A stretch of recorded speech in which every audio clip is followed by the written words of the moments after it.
la notion de respect au sens lean est un peu particulière parce que ce n'est pas nécessairement une notion de politesse ou de courtoisie. C'est mieux si vous êtes comme ça, mais à vrai dire, c'est une notion qui vous laisse totalement libre d'être comme vous êtes et d'avoir le style que vous avez. Pour essayer de définir la chose, je l'ai mis là. Donc le leadership, c'est quoi? Le leadership, notre boulot de leader, c'est d'emmener le changement. Mais donc, c'est donner le changement avec cette notion que si on est leader, alors il y a plusieurs types de leaders, mais si on est leader surtout, c'est en donnant envie et les moyens. C'est-à-dire qu'on n'emmène pas le changement en poussant les gens et en les fouettant, mais on est leader parce qu'on a des followers. Donc les gens vous suivent. Ce n'est pas une leadership statique, donc ça dégage pas mal toutes les notions d'efficacité opérationnelle des processus pour juste les maintenir à niveau. C'est une leadership dynamique, on avance, et ce n'est pas un leadership où on fait faire des choses aux gens, mais c'est un leadership où on les inspire à vous suivre. Déjà pas facile. Deuxièmement, le respect. Alors le respect, c'est très clair. Si on veut que les gens apprennent, ce sont des adultes qu'on a en face de nous, ce ne sont pas des enfants. On ne peut pas faire l'économie de leur expérience. Le respect, c'est d'abord le respect de l'expérience des gens. Comprendre ne veut pas dire être d'accord. Vous avez le droit de ne pas être d'accord, mais il faut comprendre. Chaque personne amène son expérience, chaque personne a des opinions. Et la première phase de respect, c'est de dire, bon, ben, on prend ça. On prend ça. C'est comme... Vous vous souvenez d'Avatar, non, le film? Quelqu'un l'a vu, là? I see you, je te vois, je prends en compte ce que tu es. Et après ça, c'est vous parlez de bienveillance, alors ça, c'est des termes qui sont très moralisateurs, donc je ne sais pas très bien ce que ça veut dire. Mais là, l'intention, c'est vraiment clairement de développer l'autonomie des gens. L'autonomie, c'est quoi? C'est pas de l'indépendance, c'est pas tu fais comme tu veux, c'est je te fais confiance que quand je ne suis pas là et que tu as ce type de situation, tu sais t'en sortir tout seul pour avoir un bon résultat. Enfin, à nouveau, vous voyez, c'est très précis. Donc, on fait monter la capacité des gens en autonomie, et pour le faire, on prend en compte leur expérience et on essaie de leur faire évoluer dans leur expérience. C'est à peu près clair sur la définition? Ça vous va? Vous voyez, c'est des termes assez précis en fait. Souvent, on discute de ces sujets-là de façon large, mais dans le Lean, c'est des termes assez précis.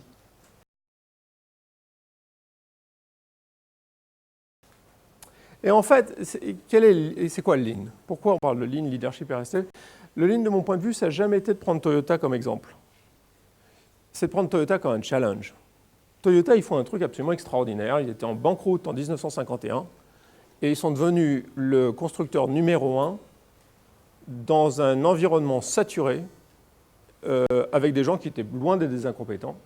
Donc on n'est pas sur du breakthrough, on n'est pas sur de l'innovation, d'un truc nouveau où on prend tout un marché. On est sur un truc beaucoup plus moderne.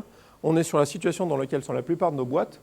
On est sur des marchés saturés et hyper compétitifs dans lesquels la question c'est comment est-ce que j'arrive à me faire ma place là-dedans. Et c'est ça qu'a fait Toyota.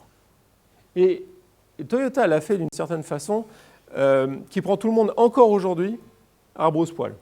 Encore aujourd'hui, ce que fait Toyota est mystérieux. Ce qui rend, quand on étudie Toyota, c'est plutôt rigolo parce que encore aujourd'hui, je regarde ce qu'ils font et je me dis que je comprends qu'à moitié. En particulier, Toyota nous pose quelques challenges. Challenge pour vous ici. Quel bénéfice apportez-vous à la société? Deuxième challenge pour tout le monde dans cette salle. En quoi est-ce que vous êtes en train d'aujourd'hui mieux satisfaire vos clients qu'hier? C'est assez précis. C'est assez précis. Vous savez dire oui, non. On a parlé à déjeuner, on sait se dire oui, non. On y arrive pas. Et pas n'importe comment, en développant vos collaborateurs. Alors, à nouveau, ça c'est assez précis. C'est pas on développe. Évidemment, tout le monde se dit que je développe mes collaborateurs. Non. Ça veut dire que je prends un challenge, mais je m'interdis de résoudre le truc moi-même. Il faut que ça passe par quelqu'un. Il faut que quelqu'un chez moi fasse le truc. Ce qui n'est pas du tout la même question. Pour une rentabilité durable, Toyota prend le durable très au sérieux. Ils ont misé la boutique sur le développement durable. Ce n'est pas des mots chez eux. L'hybride, ils ont misé leur boîte là-dessus. Ils ont les premières usines qui ne mettent rien en décharge. Donc c'est vachement intéressant parce qu'ils nous donnent vraiment un challenge. De toute leur histoire, ils n'ont perdu du fric qu'une seule année, c'était à la suite de Lehman Brothers, c'était la cata en 2009. Mais donc, c'est cette idée d'une rentabilité durable en minimisant l'impact sur l'environnement. Et c'est un vrai challenge de leur part parce que les gars qui sont numéro 1 dans l'automobile, ils prennent ça très au sérieux. Et du coup, ils imposent une contrainte compétitive sur leurs concurrents qui est très très dure. Comme ils sont leaders sur le sujet, les autres, on le voit bien sur Toyota par le Kaizen, a des usines qui font, comment on dit en français? Zero landfill. Ils mettent rien à la décharge. Tout est traité en recyclé par l'usine, d'accord? Quand Ford essaye de faire pareil, ça leur coûte une fortune, parce qu'ils ne savent pas le faire. Donc, non seulement Toyota vous amène compétitivement, c'est la même chose qu'ils font avec les recalls. Non seulement ils font quelque chose pour la satisfaction des clients, pour la qualité, mais eux, ils savent le faire. Ils mettent la barre haut, ils imposent ça à leurs concurrents, qui en plus, ça leur coûte de l'argent. La barre est très haute, c'est un vrai challenge. Et donc, en réduisant l'impact environnemental de votre activité. Donc, si vous sortez qu'une chose de ma presse, repartez avec ça et faites comme, posez-vous ces questions-là. Est-ce que vous êtes clair sur qu'est-ce que ça veut dire pour vous? Le point de départ, on l'a dit, c'est aller voir par soi-même sur le terrain. Mais sur le terrain, pour y faire quoi? Alors, je vais vous parler d'un cas, c'est des gars qui sont très sympas, ils ont une entreprise de service en Italie, ils ont un métier super sexy, ils font un truc extraordinaire, vraiment. Ils font la maintenance des pompes à essence dans les stations-service. Alors, c'est pas très sexy, mais on en s'en sert tous. Hein. Non? Ça vous dit rien? Là, on met la main dessus, ça marche pas, etc. Donc, ces gars-là, en Italie, ils font la maintenance des pompes à essence. Et alors, on dit, on va sur le terrain, on va voir les stations de service de pompes à essence. Bah oui, t'es gentil, mais il n'y a rien qui ressemble plus à une station de service qu'une autre station de service. Puis après, on va chez eux, on voit ça. Qu'est-ce que vous pensez de ça? C'est ni bien ni mal. Enfin, je veux dire, c'est pas le ferrailleur. Quoi en penser? Donc, c'est bien gentil, on vous dit allez sur le terrain, allez sur le terrain, allez sur le terrain. Mais une des vraies difficultés managériales que vous rencontrez avec les rencontres des managers, c'est qu'ils disent allez sur le terrain, mais pour y faire quoi? Alors, eux, ils avaient un problème parce que comme dans beaucoup d'industries, leurs clients traditionnels sont devenus fous. Les pétroliers qui sont leurs clients traditionnels, donc ils sont dans un B2B, ils travaillent avec des pétroliers, ils ont l'habitude, les appels d'offres, les achats, ont décidé de mettre les appels d'offres en concurrence ouverte, en vente aux enchères ouverte sur les marchés. Par des sites internet, ils arrêtent de parler à qui que ce soit. Qu'est-ce qui s'est passé? Qu'est-ce qui s'est passé? Les prix se sont effondrés. Et d'ailleurs, le mec qui leur a piqué le plus gros contrat, qu'est-ce qu'il a fait? Faillite. Donc ils ont récupéré le boulot. Mais c'est d'une brutalité sans nom. Comme les pétroliers ayant fait toutes ces conneries, ils se sont rendus compte qu'en plus c'est pas rentable, qu'est-ce que les pétroliers ont décidé? Ils vont, comme tous les 10 ans, ils vont se désinvestir de ça pour aller faire autre chose. Puis dans 10 ans, c'est pas la même génération, ils auront oublié, ils vont tout réinvestir, comme d'hab. Ceci étant, quand on est la boîte de service derrière, c'est un peu compliqué. Donc nos gars, ils sont sous pression parce qu'ils voient leur chiffre d'affaires. Soit ils prennent des contrats où ils payent pour avoir le droit de travailler, ce qui est quand même pas facile. Soit ils prépandent le contrat et ils perdent du chiffre d'affaires, ce qui est quand même pas facile non plus. Et là, on rentre en plein dans vraiment le cœur du Lean. On a en face de nous, à l'heure actuelle, 2 paradigmes de management.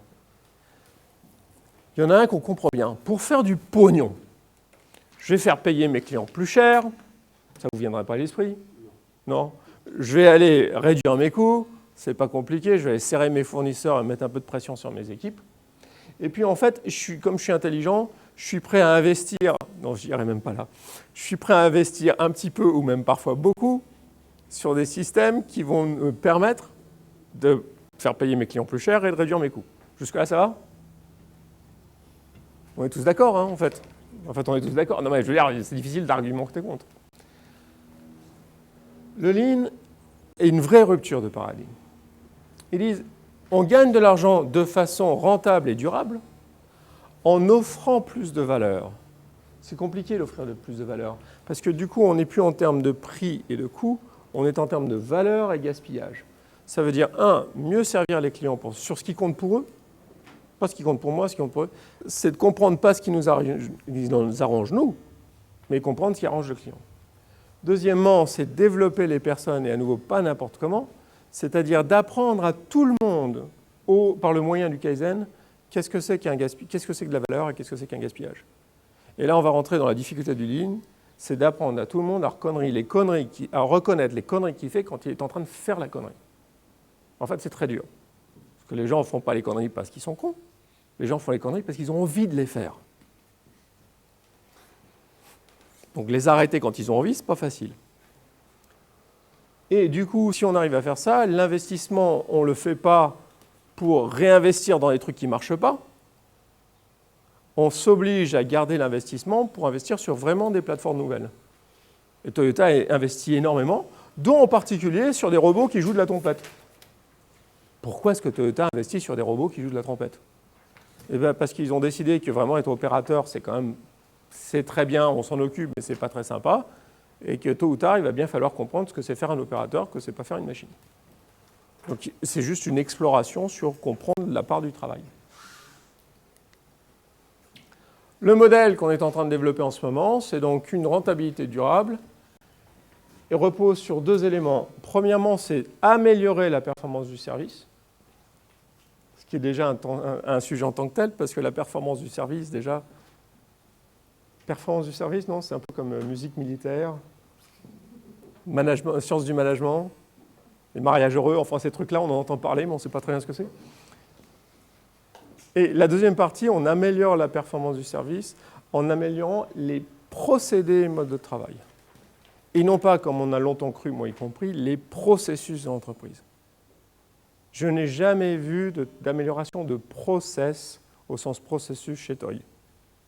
Je vois beaucoup d'amélioration de procédés, ce n'est pas la même chose. Quand ils vous parlent de process en anglais, ils sont extrêmement techniques. C'est-à-dire vraiment, littéralement, la façon dont l'outil touche la pièce ou la façon dont on fait le code, la façon dont on fait quelque chose. Ce qui n'est pas du tout pareil.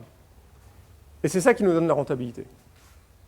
Pour faire ça, ça ne peut passer que par le développement des gens, puisque les procédés sont faits par des gens. Et donc, on va arriver à comment on développe les gens, c'est une double notion de Kaizen et de respect.